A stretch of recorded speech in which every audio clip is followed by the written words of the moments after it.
So now our collections are all set up, we can start setting up the material assignments for our converted materials. And these assignments or bindings in USD terms can be done natively in Katana as of this release, so in Katana 7.5 and 8. And again, it's a very similar workflow to the regular material assign workflow, where you input a path for the location you want to assign a material to, and then the path to the material. And this is one of those nodes where pattern-based collections is an option. So you can choose between paths and pattern-based collections at the top here in a similar way to how you would choose cell from a drop-down inside Katana nodes. So if you select pattern-based collection, then you'll have the same add statements button as we looked at for the membership expression parameter. So you'll be able to choose whether you want a path, a collection, or a custom. So this whole workflow should feel fairly familiar for those of you that are used to working with material assign nodes. So there's a couple of different ways to make assignments to USD collections with this node. The first one would be to use the collections option here. So we could just click and drag a collection from our panel, and that will input the collection here. We can also middle mouse click and drag directly to the add statements button, and that will automatically populate as a collection. This method will process the prim paths within the collection, and then the material will be bound to each individual path. So let's just add the correct material here to demonstrate that. So under the material assign, I'll add the clause material. And then if I select the clause mesh, then we can see that we have our material binding underneath the clause. The second option would be to use the assign to collection checkbox. And I'm just going to duplicate this node so that I can demonstrate both. So when this is checked, we'll get a new parameter exposed for the collection name that we want the material to be assigned to. So in this case, we don't want to use a direct path here to the collection itself. Instead, we just want a path to the location where the collection lives, which would be our char T-Rex location. And then I can add a name of the collection here. So I'll write clause.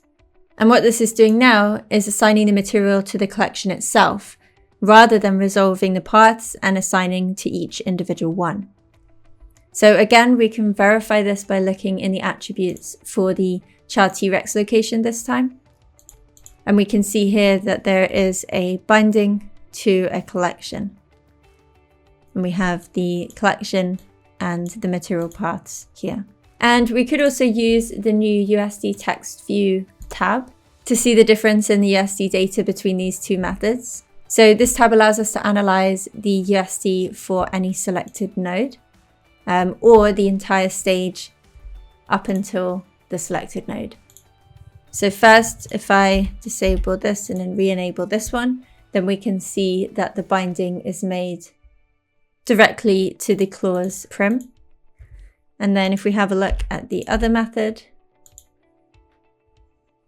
then this shows that the material binding is applied to the collection.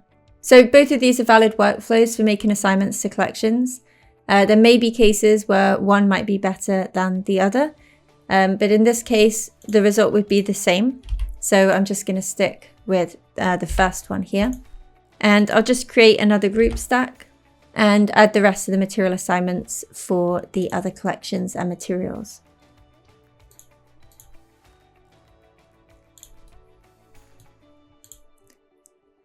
Cool, so now that we've made all of our assignments, we can go through our different meshes and just make sure that the correct material bindings have been made here. So for the body, the claws, cool, that is working properly. And then the eye membrane, and then the upper teeth, the lower teeth, and the tongue. So all of our material bindings are now set up nicely. And we can check this by having a look at the RenderMan rendered delegate. So if I just turn off basic material, then we can see that the materials have all been assigned correctly. So using the delegate, this is a really nice way just to check that things are working as expected without actually having to send off for a render. But of course, if I just turn these back off, we can also set off a render as well. And there's a couple of things I want to do as well just before we bake out these materials. But it's a good idea just to set off the render just to make sure that things are looking and working as expected. Perfect. And so the materials have been applied to the asset. We can really verify that those bindings and the material conversion has all worked really nicely.